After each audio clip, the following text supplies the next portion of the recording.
Durablement vôtre pour un monde à la fois vivant, vivable et viable.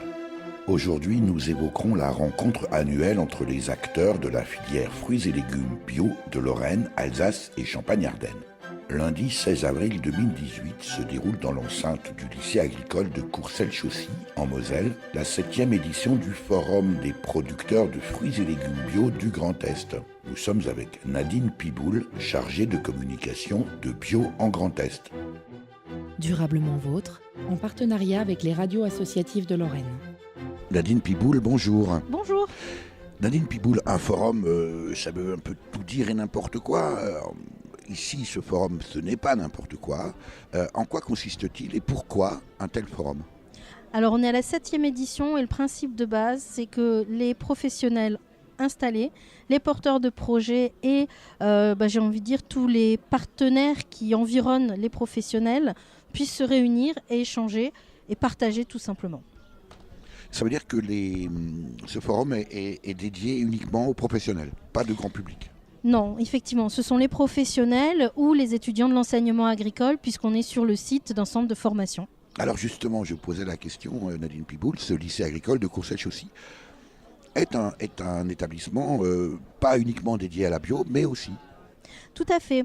Ce sont des partenaires, j'ai envie de dire, historiques pour nous, notamment au niveau de l'activité maraîchage, puisqu'ils ont mis en place un BPREA, donc c'est un brevet professionnel reconnu, avec une orientation maraîchage biologique, et ça depuis de nombreuses années. Et du coup, on l'a construit avec eux. Et le forum est né finalement de ce partenariat, du lancement de la formation, et on est aujourd'hui à la 7e édition. Ça veut dire, Nadine Piboul, qu'il y a un réel besoin de la part des professionnels. Alors, il y a évidemment beaucoup de monde aujourd'hui, des visiteurs bien sûr, j'imagine des gens qui sont déjà des praticiens de la production de fruits et de légumes bio, mais aussi des exposants. Que ce forum réponde véritablement à un besoin de rencontre. Oui. Cette année, en plus, le thème qu'on a voulu mettre au cœur du forum, c'est l'entraide. C'est vrai que pour s'entraider, il faut se connaître et donc il faut partager, travailler ensemble. Et on a d'autres moments dans l'année où on se rencontre avec des réunions par petits secteurs géographiques. Et là, c'est la rencontre annuelle où tous les maraîchers du Grand Est aujourd'hui sont invités et également tous les porteurs de projets, soit qui sont en formation dans les CFPPA ou qui sont sortis de formation et en cours d'installation qui sont invités pour rencontrer donc les exposants. Cette année, on doit être à plus d'une trentaine, que ce soit des fournisseurs de matériel, des centres de gestion. On ira en voir. Voilà, même un organisme certificateur. Enfin, tout le panel des structures qui peuvent travailler avec un maraîcher ou un arboriculteur sont présents aujourd'hui. Mmh. Alors, le programme est très riche. Ce forum se déroule toute la journée du lundi 16 avril 2018, ici au lycée agricole de Courcelles-Chaussy. Une matinée dédiée aux rencontres, mais aussi des conférences l'après-midi, Nadine Piboul. Oui, mais sans oublier aussi, même le matin, on avait des réunions thématiques, donc une rencontre des arboriculteurs. Et pour la première fois cette année, ma collègue Julia Sicard, qui s'occupe des élevages en développement, a fait une réunion autour de l'élevage de volailles, puisqu'on a de plus en plus de maraîchers qui envisagent de se diversifier et de lancer un élevage de volailles. Et c'est vrai que l'après-midi, nous avons 2 tables rondes dédiées à la thématique de l'entraide. Alors ce 7e forum, 7e édition, Nadine Piboul, j'imagine que les thématiques, les enjeux, les défis évoluent d'année en année. Quelles sont précisément ces questions principales qui sont soulevées cette année ?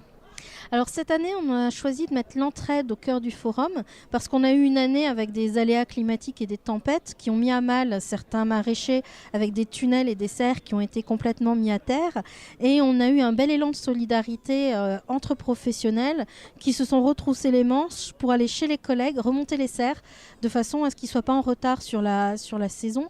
Et on a trouvé ça intéressant et j'ai envie de dire un côté un petit peu positif à mettre en avant. C'est vrai que souvent, le milieu agricole, on peut dire que ça va pas bien, on a des soucis avec les aides. Oui, il y a des choses qui vont pas, mais il y a aussi de très belles choses. Et l'entraide entre producteurs est vraiment quelque chose d'important. Et c'est ça qu'on a voulu mettre en avant aujourd'hui. Pour autant, l'entraide existe aussi dans le milieu agricole conventionnel. Est-ce que Aujourd'hui, les paysans bio pourraient ou peuvent uniquement s'appuyer sur l'entraide et sur un mouvement de solidarité, ou est-ce qu'il ne serait pas nécessaire aujourd'hui, Nadine Pipoul, d'institutionnaliser précisément cette aide pour sécuriser aussi le monde paysan bio?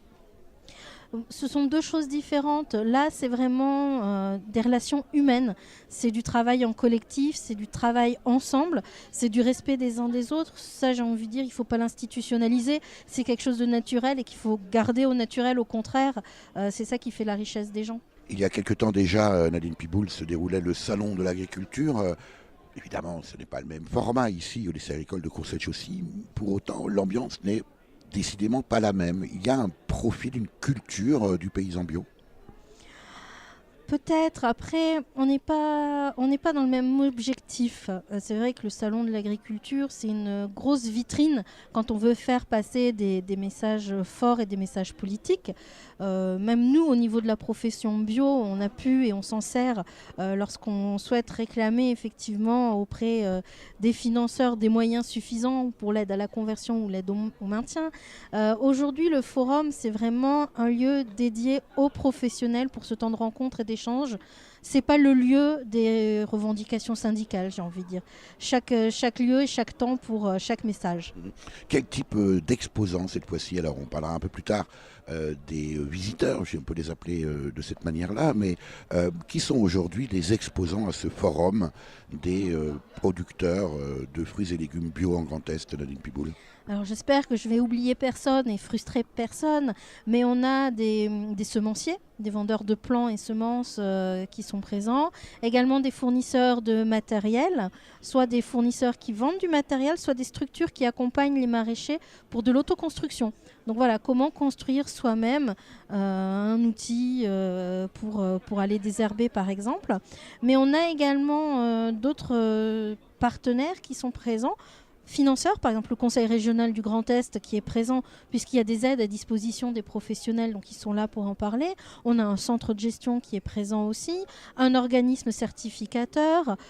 Nous-mêmes sommes présents pour partager, j'ai envie de dire, l'expertise technique qu'on peut avoir pour accompagner les producteurs. Vous-même, c'est très le varié. centre de groupement des agrobiologistes de Lorraine qu'on appelle, et du Grand Est maintenant, qu'on appelle plus communément les bio en Grand Est. Vous disiez presque tous cités, mais il y en a nombreux, ils sont nombreux, Nadine Pipoul, on ne vous en voudra pas si vous en avez oublié quelques-uns. Du côté des visiteurs, qui sont-ils? Alors on a bien compris que c'était plutôt des gens installés ou peut-être en perspective d'installation. Il me semble qu'il y a beaucoup de jeunes. Est-ce que je me trompe, Nadine Pipoul?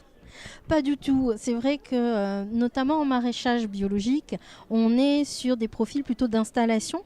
Donc même si ce sont des installations avec des reconversions professionnelles, c'est-à-dire des gens qui ont eu une vie avant, malgré tout, c'est des profils assez jeunes. Donc c'est vrai que ce soit nos maraîchers ou même les arboriculteurs installés, on a des profils assez jeunes. Et on retrouve tous ces porteurs de projets qui sont déjà en formation, qui viennent juste de sortir de formation. Et on a aussi des jeunes du lycée qui se trouvent juste à côté, qui n'ont pas forcément de projet sur le maraîchage ou l'arboriculture bio, mais qui sont amenés par leurs profs, tout simplement pour qu'ils s'ouvrent un petit peu à d'autres productions et d'autres modèles agricoles que l'élevage classique qu'on peut avoir en région. Et quand vous dites classique, Nadine Pipoul, on peut compléter en disant que c'est de l'agrochimie. Alors précisément, c'est un forum essentiellement technique, on le voit bien d'ailleurs avec les stands qui nous entourent ici au lycée agricole de Courcelles-Chaussy. Quelques-uns pensent encore que l'agriculture biologique, c'est simple, il suffit de planter ou de semer, et puis ça pousse tout seul. C'est loin d'être le cas, n'est-ce pas? C'est loin d'être le cas, effectivement, et c'est bien pour ça que le partenariat qu'on a ici avec le centre de formation est très important. C'est que s'installer en tant que professionnel du maraîchage, notamment, c'est pas comme faire son jardin à la maison. C'est plus compliqué, c'est pointu techniquement. Il faut réfléchir à son plan de culture pour avoir un étal qui est suffisamment fourni et diversifié sur toute la saison pour que les consommateurs s'y retrouvent. Il faut aussi réfléchir au coût de revient de sa production. Donc non, c'est très pointu et c'est vraiment important de se former avec une formation de base comme le BPREA, mais également tout au long de son activité professionnelle. On fait régulièrement ce qu'on appelle des zooms techniques ou des formations sur des thématiques très précises, l'irrigation ou le compostage ou le verger maraîcher, pour en permanence apprendre et améliorer sa technicité. Combien de personnes, selon vous? Alors, on sait bien qu'il y a les chiffres des syndicats et puis les chiffres selon la police. Mais allez, entre nous, combien de participants aujourd'hui à ce forum? Je pense qu'on est entre 230 et 240 à peu près. L'objectif est atteint? Tout à fait, l'objectif est atteint. Prochain forum l'année prochaine, 8e édition. Déjà des perspectives, des idées sur la thématique? Des idées, on en a toujours. On a dû déjà faire le tri pour cette année pour pas parler de tout en même temps. Donc aujourd'hui, je ne peux pas déjà vous dire de quoi on va parler, mais c'est sûr qu'il y aura encore de la nouveauté l'année prochaine. Nous n'en doutons pas. Merci Nadine Piboul. On se retrouve tout à l'heure. Nous allons, en ce qui nous concerne, visiter ce forum, rencontrer bien sûr les exposants et les visiteurs. On se retrouve tout à l'heure Nadine Piboul. À tout à l'heure. Bruxelles pour PX. Bruxelles, c'est chacun sa parcelle et on ramasse l'oseille. Alors retiens ce conseil, ici t'es pas à Marseille. BXL, ouais c'est Bruxelles. BXL, ouais c'est Bruxelles. Avec nos potagers, on inonde les marchés. Viens accompagner car on va te faire planter. On plante des choux, est-ce que ça dit? Joe fais pas le mou, ce sera les radis. Dans mon hood on pratique la permaculture. Une tech de ouf, inspirée de la nature. Insulte pas la terre, mec c'est ma mère. Observe-la bien, jamais plus t'auras faim. La paille et la forêt ont été mises dans le coup. Les fourmis et les abeilles ont tout rejoint notre crew. La seule limite à ta production, mec, non que c'est pas le site, c'est ton imagination.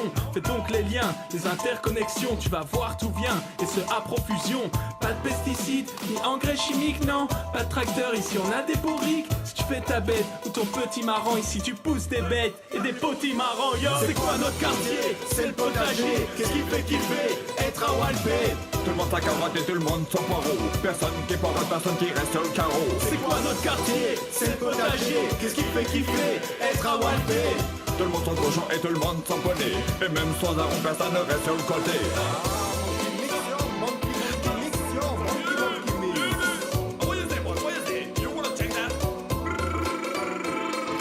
TSP. Mais ça c'est quoi? Mais boy, je sais pas, j'ai jamais entendu parler de ça. TSP. Mais ça c'est quoi? Attends, je vais t'expliquer le mode d'emploi. Le SB, c'est le toilette sèche power. On chie pas dans l'eau potable mais dans la sueur de bois. Le SB, c'est le toilette sèche power. On a fait le choix de plus gaspiller ta quoi. TSB, c'est le toilette sèche power. Tu vis ça dans un coin et tu verras, ça sent même pas. Étape 1, t'arrêtes les couches et tu passes au pot. Étape 2, tu montes sur le trône, c'est déjà bien haut. Étape 3, tu t'essuies tout seul, tu tires la chasse d'eau. Étape 4, t'arrêtes à chasser, t'adoptes le saut. Le caca dans l'eau, c'est fini. Le plouf, c'est fini. Les fesses rouillées, c'est fini. Les Africains aiment ça aussi. En Asie, on l'a choisi. Au Maroc, tout le monde dit oui. À la campagne, à Paris, tout le monde l'apprécie. Si t'es dans ce caca, alors rejoins le toilette sèche pour moi. C'est quoi notre quartier? C'est le potager. Qu'est-ce qui fait kiffer? Être à Walpé. Tout le monde sa carotte et tout le monde son poireau. Personne qui porte, personne qui reste sur le carreau. C'est quoi notre quartier? C'est le potager. Qu'est-ce qui fait kiffer? Être à Walpé. Tout le monde son cochon et tout le monde son poney. Et même sans arôme, personne ne reste sur le côté. Hey yo, bang dans ta gueule, oui on sait recycler. Nous on mixe du tilleul et on bombe dans les prés. Je représente mon verger que j'ai gagné au tiers. C'est trop cool pour rien branler mais j'étais affamé. Alors j'ai eu l'idée d'apprendre à labourer, de planter mes poils de carottes et d'en récolter du blé. Pour des raisons alimentaires je cultive la terre, me shoot au nucléaire. Mec je connais les affaires. Big up aux fruits, aux légumes, aux graines, aux pistils. Maintenant je prends des agrumes comme les dômes de chaque île. Dimanche je pile mon tracteur en mode gangster. La tête K à l'envers pour renifler la terre. Peigne dans ta gueule, tu nous as reconnus. Les fermiers sont à genoux et les vaches dévêtues. J'en place une pour mon crew, les pesticides sauvages. On rajoute du goût, fais passer le message. C'est quoi notre quartier? C'est le potager. Qu'est-ce qui fait kiffer? Être à Walpé. Tout le monde sa carotte et tout le monde son poireau. Personne qui porte, personne qui reste. Stéphane Bon, bonjour. Bonjour. Vous êtes commercial de la maison Jost, une entreprise à Molsheim, dans le Bas-Rhin, en Alsace. Oui. C'est une société, une entreprise qui ne travaille que dans le domaine du matériel biologique. Non, nous ne travaillons pas que dans le matériel biologique, nous travaillons dans le domaine de l'horticulture, du maraîchage et du matériel espace vert, donc en fourniture de matériel et de composants. C'est une vieille maison déjà. Donc la maison a été fondée en 1957 par Monsieur Jost, qui était avant tout spécialisé dans les produits phyto pour les arboriculteurs. Et dans les années 80, il a embauché ses deux fils qui ont développé l'activité, donc dans le domaine horticole maraîcher et dans le domaine espace vert. Et Pourquoi le bio aujourd'hui? Qu'est-ce qui justifie aujourd'hui votre présence Donc ce ici qui à ce forum? justifie notre présence, c'est le développement du bio sur la Lorraine et sur d'autres régions en France, parce qu'il n'y a pas que ici que ça se passe, sur la région Marne et compagnie, sur l'Alsace ça se développe pas mal, et donc c'est pour ça qu'on est présent pour présenter la gamme de nos produits. Ça veut dire, Stéphane Bon, c'est par pur opportunisme que vous êtes là? Opportunisme non, pas spécialement, parce que bon, quelque part pour moi le bio je trouve que c'est très intéressant, donc voilà, c'est ce qui explique aussi ma présence, notre présence au niveau de la société, et aussi amener des solutions aux maraîchers bio par de nouveaux concepts ou de nouveaux matériels par rapport à leurs besoins. Alors justement, vous êtes présent ici à ce forum à Courcelles-Chaussy avec du matériel. Qu'est-ce qu'il y a de spécifiquement destiné aux maraîchers bio sur votre stand? On peut appeler ça comme ça? Oui. Donc ce qu'on a de spécifique, c'est les outillages manuels pour le désherbage, donc tout ce qui est la gamme de chez TerraTech au niveau des houes pour pouvoir désherber entre les lignes et sur les lignes dans les champs. Et après, la deuxième chose qu'on présente en nouveauté ici, c'est le tunnel déplaçable sur rail. Sous lequel nous sommes. Alors voilà, sous lequel nous pas sommes. de bâche, juste la structure. Il n'y a pas de bâche parce qu'on a fait un pari pour qu'il y ait du soleil et on a gagné, donc ça c'est super. Mais disons que c'est un tunnel qui est monté sur rail, donc il n'y a pas de plot béton, c'est simplement un rail qui est posé dans le terrain sur une nappe pour pas que le rail s'enfonce dans le sol. Et le tunnel est monté sur roue. Et on peut le déplacer après en le poussant à 2 personnes. Donc c'est un module dans les champs finis qui fait 7,80 m de large sur 20 mètres de long. Que représente le matériel bio en pourcentage de votre chiffre d'affaires à la Maison Jost? Je pense que si on regarde, ça doit représenter, on va dire 5-6%, pas plus. Parce que nous, la grosse partie de notre chiffre d'affaires est encore sur le marché de l'horticulture. Et donc des phytosanitaires aussi?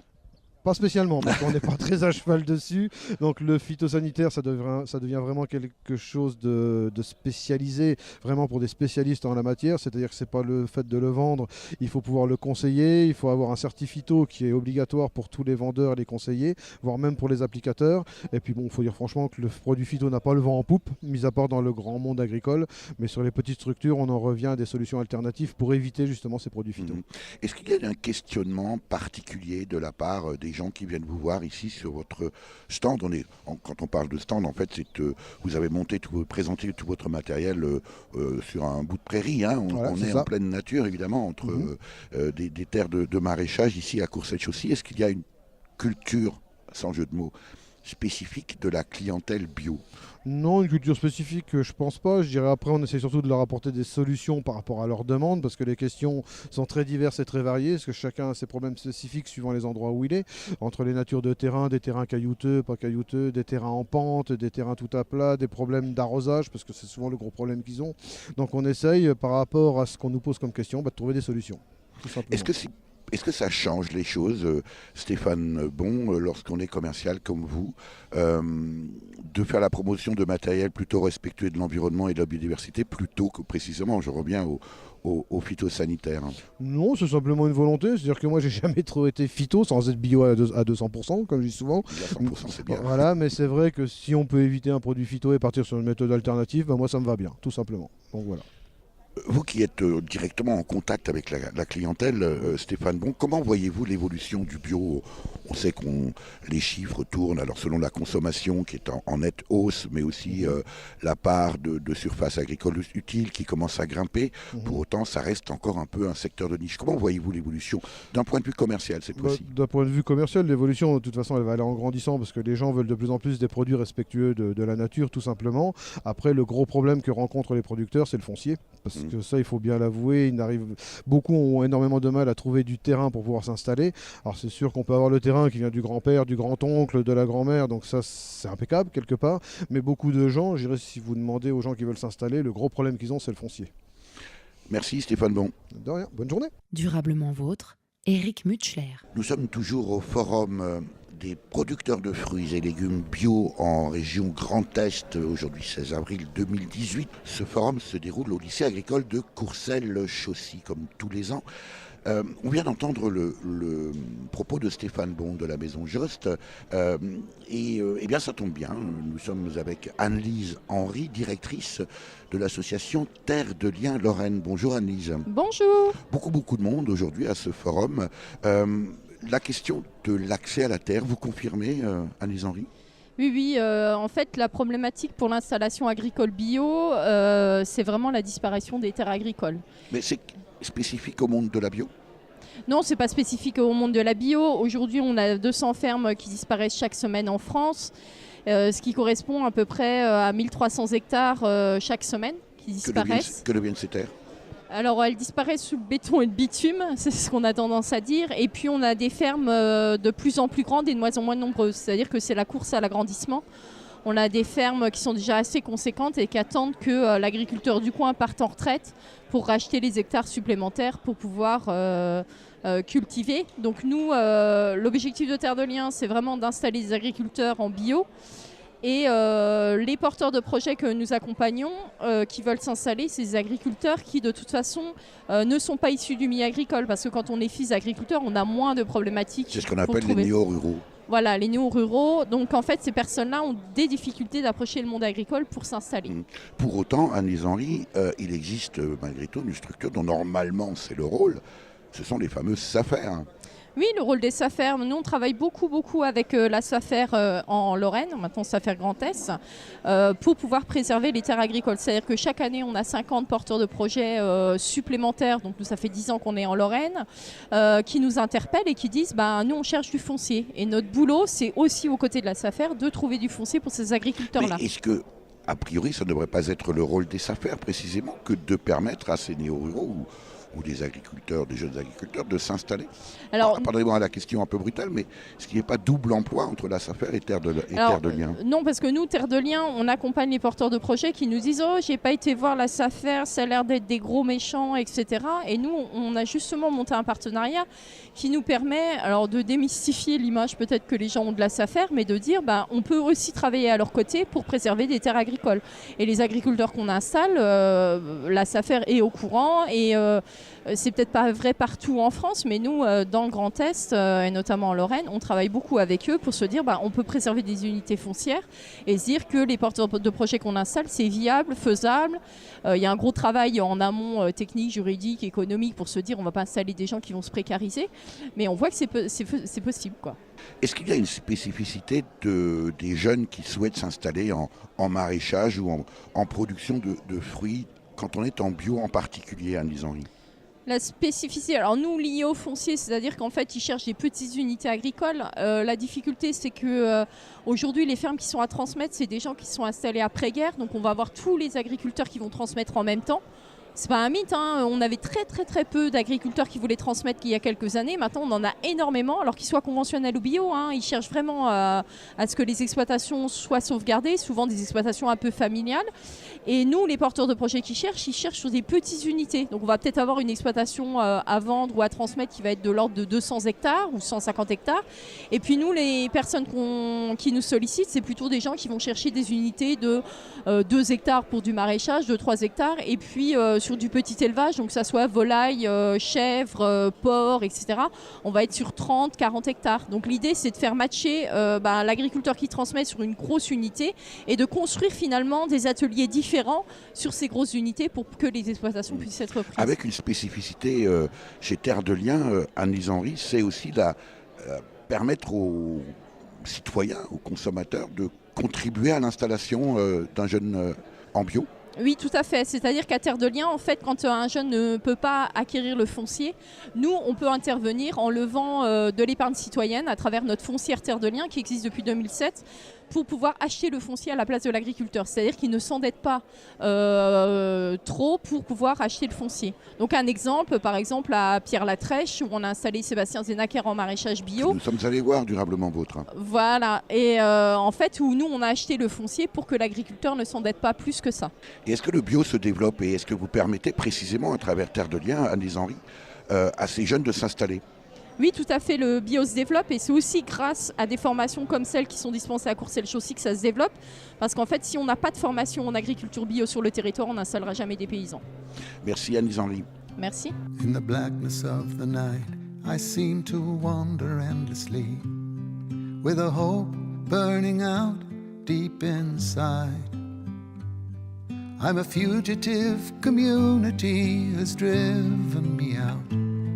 For this bad, bad world, I'm beginning to doubt. I'm alone and there is no one by my side. In the blackness of the night, I see a shadow passing by from the heels of an old soldier boy. There's no compromising and his eyes are black as the sky. For this bad, bad world, he is going to die. He's alone and there is no one by his side. In the blackness of the night, I see the sparkle of a star from the sweet silver tear of a child. And she's clutching at a photograph of long, long ago, when her parents were happy. She was too young to know. She's alone and there is no one by her side.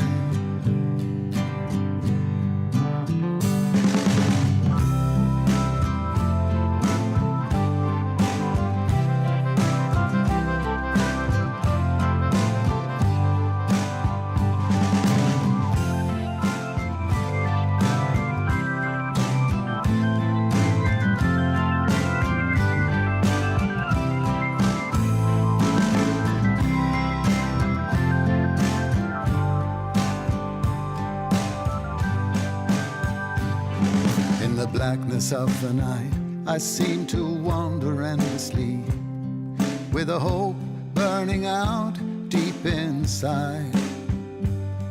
I'm a fugitive, community has driven me out of this bad, bad world. I'm beginning to doubt. I'm alone and there is no one by my side.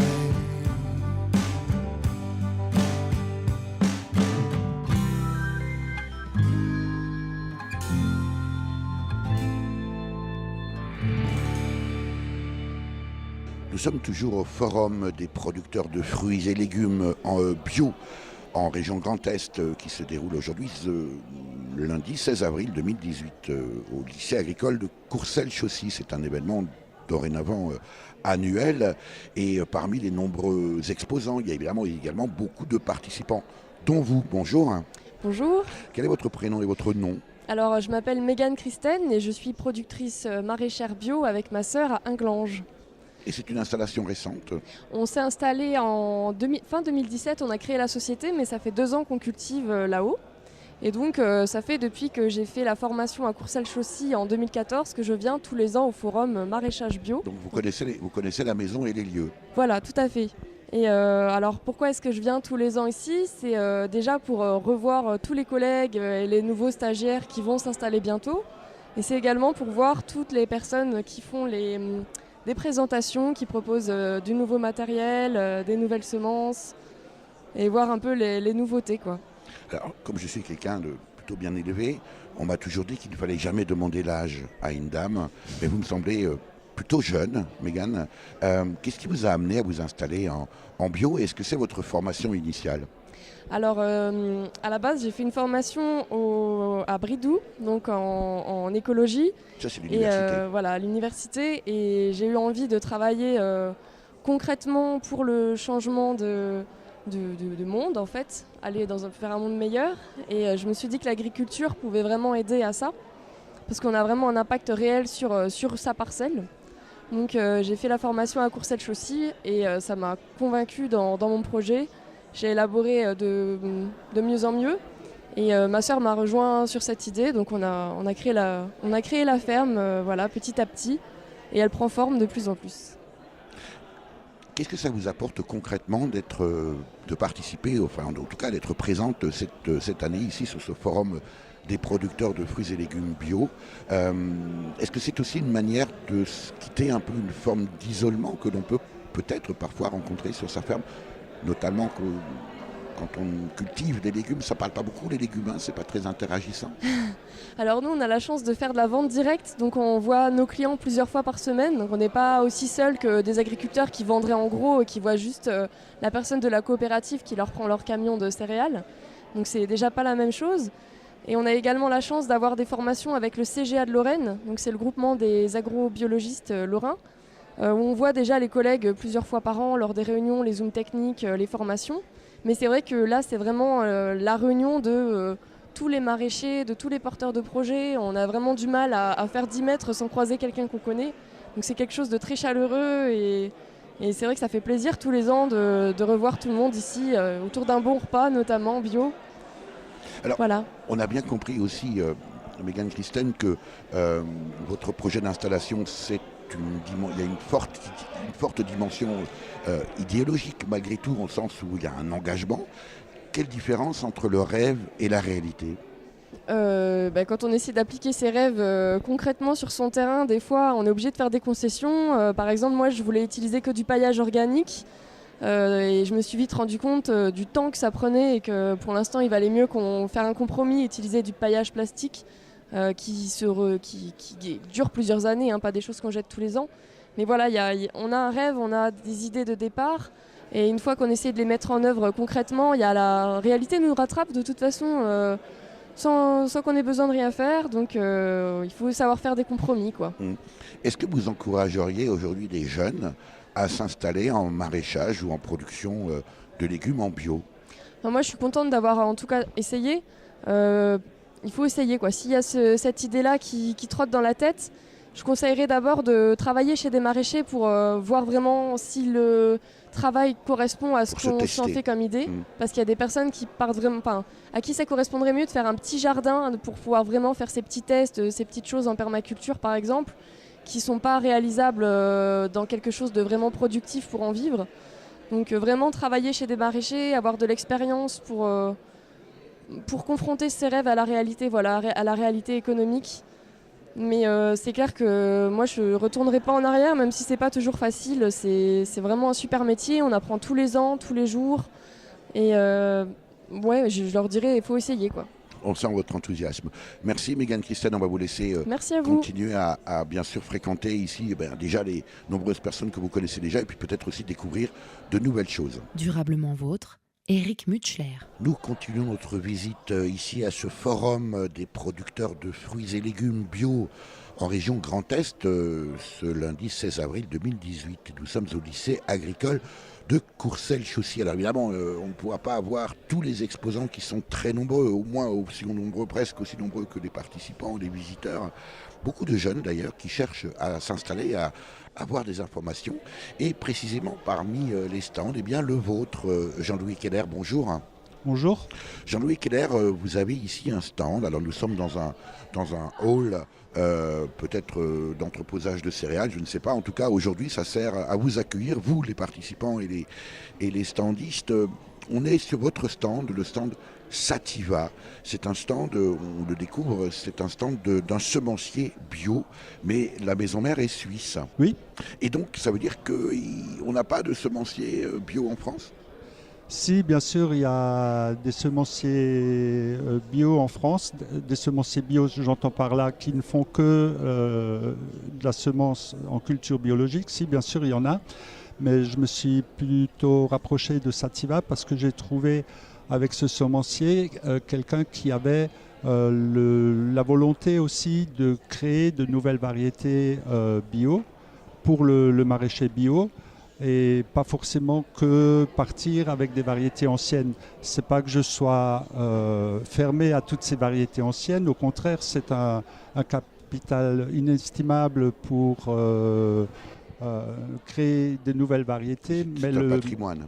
Oui, qu'il faut défendre vraiment, parce que c'est grâce à cette richesse qu'on peut créer aussi du nouveau, parce que étant maraîcher, j'ai souvent remarqué qu'il y a beaucoup de variétés qui ont le mérite d'exister, mais plutôt dans un jardin familial, parce qu'elles n'offrent plus ou elles n'offrent pas des sécurités au niveau de la production qu'a besoin un maraîcher aussi pour continuer son activité d'année en année. Parce qu'on est tributaire, comme tout le monde, de rendement et puis de variétés saines ou qui soient homogènes. Et là, actuellement, le maraîcher bio se tourne beaucoup vers les variétés hybrides qui, elles, offrent cette sécurité, mais qui sont par contre une mainmise aussi sur la semence parce qu'elles ne sont pas reproductibles, parce qu'elles sont en fait... C'est le fait même qu'elles soient hybrides. L'hybridation en soi n'est pas à incriminer parce qu'on a besoin des fois d'hybrider pour créer du nouveau, mais c'est le fait que ces semenciers vous fournissent une semence qui n'est pas encore stabilisée.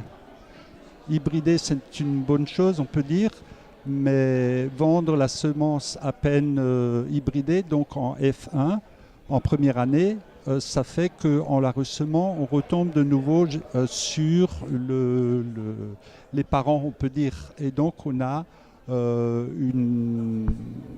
un grand mélange qu'on ne peut rien en faire parce que c'est trop hétéroclite, quoi. Jean-Louis Keller, vous avez été vous-même maraîcher en Alsace à Colmar, donc un professionnel, vous connaissez bien le métier, vous êtes aujourd'hui retraité, mais vous travaillez pour Sativa. Alors évidemment, ça peut être un complément de revenu, peut-être avec moins de stress, hein, vous n'êtes plus dans la vente forcée. Est-ce que vous, qui, on peut le dire, êtes un ancien de la bio en Alsace, est-ce que vous sentez une évolution chez les jeunes maraîchers qui s'installent aujourd'hui, peut-être avec plus de formation, plus de professionnalisation? Vous avez été, votre génération, un peu les précurseurs. Oui, je l'ai vu au fil des ans que les chambres de l'agriculture ont monté des services pour le bio, pour aider les jeunes qui s'installaient. Ça c'est indéniable parce qu'en parallèle de ça, on a vu aussi une demande de produits bio émerger au fil des ans. Donc c'est clair que maintenant le jeune qui s'installe est un petit peu plus accompagné. Oui, accompagné c'est le mot. Alors vous qui êtes en Alsace, est-ce que précisément la proximité évidemment de l'Allemagne, on sait qu'ils ont beaucoup d'avance dans beaucoup de domaines, notamment la production et la consommation bio, est-ce que ça impacte la pratique et la consommation du bio en Alsace et ensuite peut-être par ruissellement, pour reprendre un terme, ailleurs dans d'autres régions en France? Non, ça je ne suis pas bien placé pour répondre à cette question. Je peux pas dire.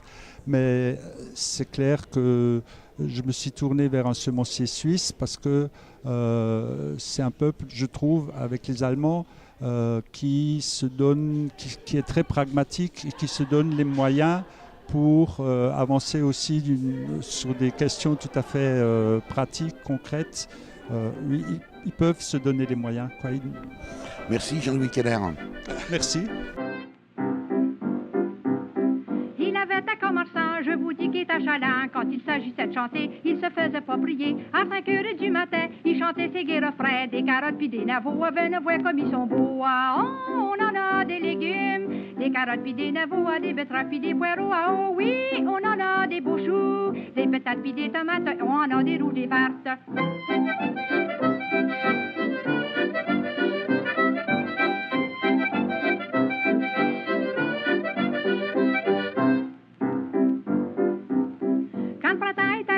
Il commence à chanter, venez voir mes échalotes, seulement qu'à 10 sous là-bas, des radis pis de la salade, des patates pis de la rhubarbe, j'ai du vrai sirop d'arabe fait avec la cassonade. Oh, on en a des légumes, des carottes pis des navots, des betteraves pis des poireaux. Oh oui, on en a des beaux choux, des patates pis des tomates, on en a des roux, des vertes.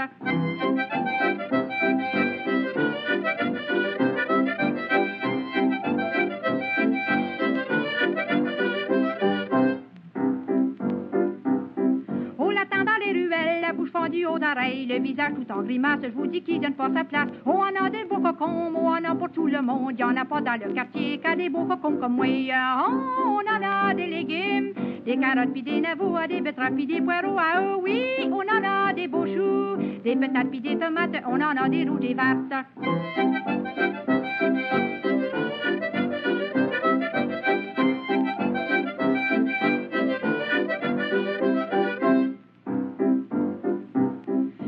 Le temps des bluets, il faut le watcher des près, des belles prunes puis des fraises, des gros œufs puis des framboises. L'autre jour à mon allant, j'ai dit pas vu le commerçant, ses corseaux étaient pas pleins, il en faisait dedans. Oh, on en a des légumes, des carottes puis des navots, des betteraves puis des poireaux. Oh oui, on en a des beaux choux, des patates puis des tomates, on en a des roux, des vertes.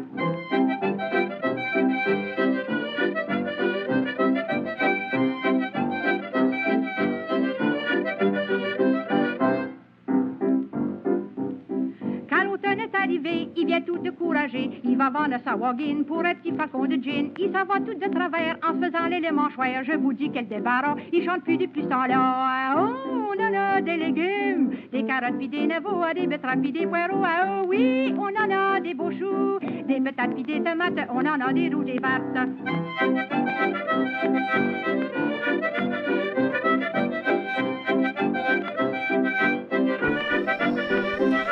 Nous terminons cette visite découverte au 7e Forum des producteurs de fruits et légumes bio en région Grand Est. Nous sommes toujours au lycée agricole de Courcelles-Chaussy, c'est à l'est de Metz, en ce lundi 16 avril. Nadine Piboul, quel est l'état aujourd'hui de la bio en Lorraine? Je rappelle que vous êtes chargée de communication des bio en Grand Est, c'est le syndicat de développement des paysans bio.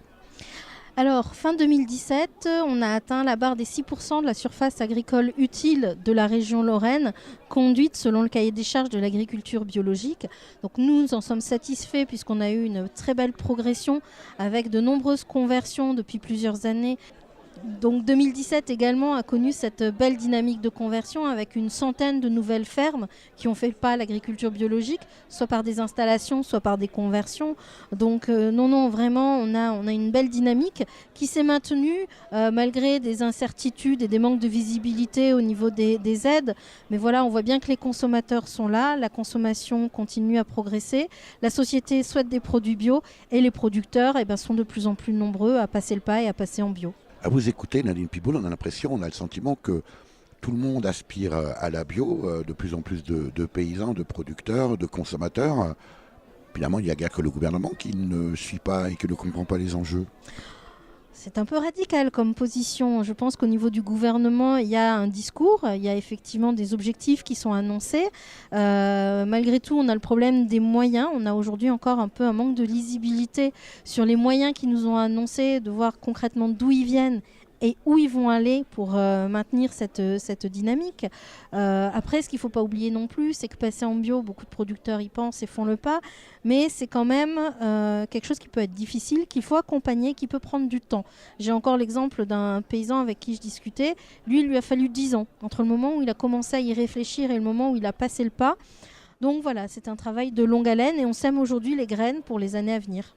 C'est une belle image forcément pour des gens qui s'occupent d'agriculture biologique. Nadine Piboul, quel est le frein essentiel pour un paysan, pour un agrochimiste de se convertir, le terme est fort, à l'agriculture biologique? Vous évoquez à l'instant 10 ans. Pourquoi une telle durée?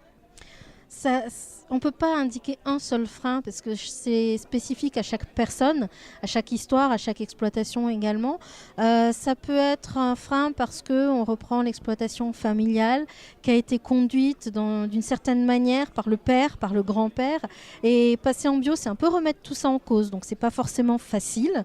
Ça peut être aussi des craintes parce que finalement, passer en bio, je ne vais pas dire que c'est le saut dans l'inconnu, mais quand même un petit peu. Quand on est en agriculture conventionnelle, on a un filet de sécurité qui est le produit chimique.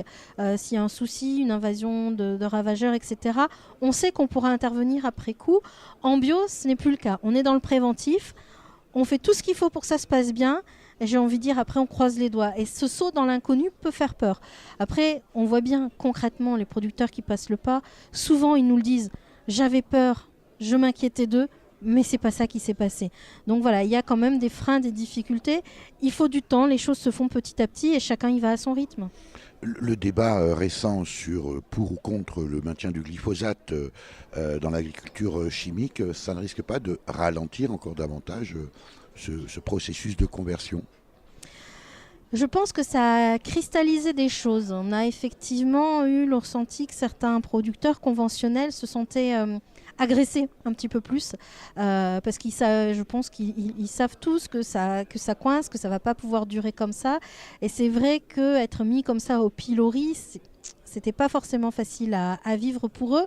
Nous, ce qu'on souhaitait juste dire, quand on entend il n'y a pas d'alternative aujourd'hui au glyphosate, s'il y en a, l'agriculture biologique le prouve aujourd'hui. Donc venez sur les fermes bio, venez voir comment les producteurs bio pratiques et il y a des solutions et on pourra vous y accompagner, il n'y a pas de souci. Évidemment, la question du prix revient encore et toujours.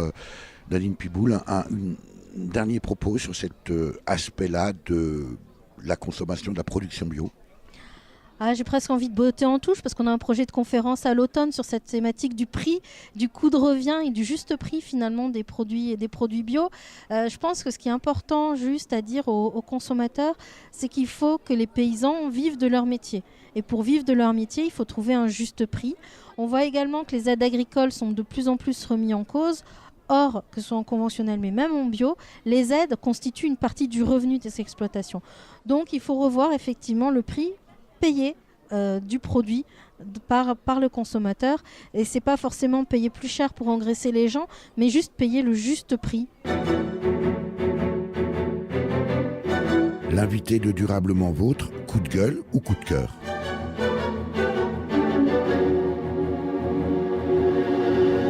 Nadine Piboul, chargée de communication de Bio en Grand Est, c'est le syndicat de développement des paysans bio.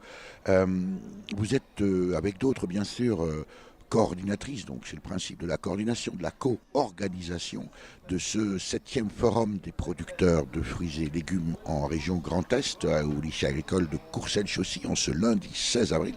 On est plutôt coup de cœur ou plutôt coup de gueule?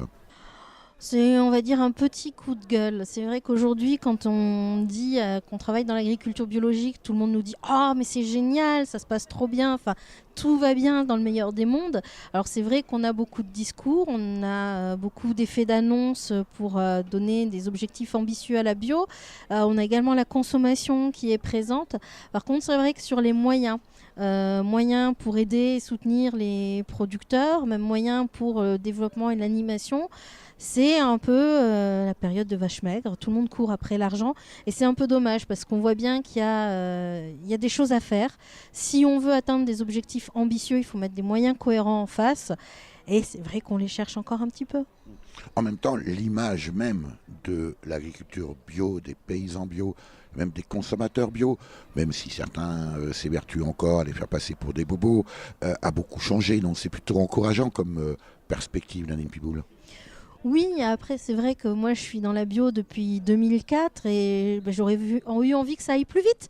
Donc oui, on est content, mais ça va encore pas assez vite. Mais qu'est-ce qui coince alors? Forcément, quand on imagine les freins, on pense immédiatement, à tort ou à raison, je ne sais pas, au lobby de la chimie. Oui, je pense que ça reste encore assez présent, notamment en bio. On parle beaucoup d'autonomie, mais on parle d'autonomie à tous les niveaux. Donc on incite les producteurs à reprendre la main sur leurs décisions. Donc même le conseil agricole en tant que tel change. Nous, on n'est pas dans la prescription, on est plus dans de la mise en réseau, du partage d'expérience. Donc ça, j'ai envie de dire, ça ne se vend pas en prestation. On conseille aussi l'autonomie sur tout ce qui est fournisseur, autant que possible, faire ses semences soi-même. Enfin voilà. Donc effectivement, passer en bio, ça peut faire des pertes chez certains opérateurs. On va dire ça comme ça, et c'est vous qui le dites, Nadine Piboul.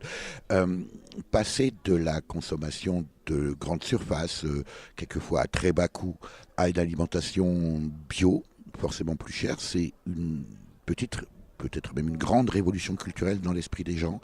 Est-ce que vous avez le sentiment aujourd'hui, Nadine Piboul, vous qui êtes en l'occurrence chargée de communication, que les acteurs de la bio travaillent, expliquent suffisamment les tenants, les aboutissants et les enjeux de la bio aujourd'hui aux consommateurs comme lambda, sans qu'il y ait rien de péjoratif dans mon propos?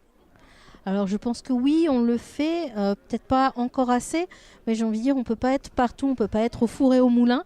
Donc du coup, c'est vrai que notre priorité reste l'accompagnement des producteurs pour que leur changement de pratique se passe bien et que les exploitations tiennent la route.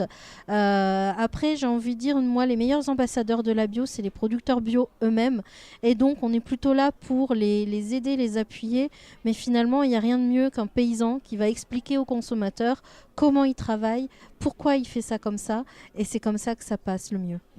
Comment voyez-vous l'évolution de la bio en Lorraine, en Grand Est, un peu ailleurs, peut-être en France aussi, dans les années à venir, Nadine Piboul? Moi, j'ai envie de la voir positive, dynamique, avec encore une... C'est pas tout à fait le sens de ma question. C'est pas le rêve de Nadine Piboul là que j'interpelle, c'est l'évolution réelle telle qu'elle se profile.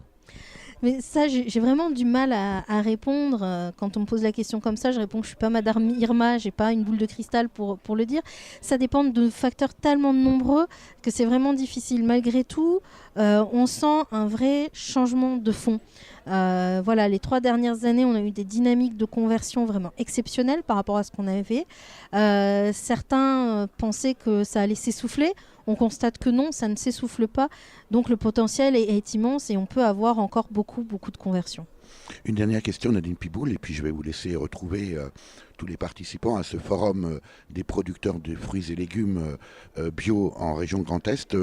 Frédéric Moni, qui fut longtemps directeur du CGA bio, des bio en Grand Est, en Lorraine au départ, vient de quitter la structure pour d'autres horizons.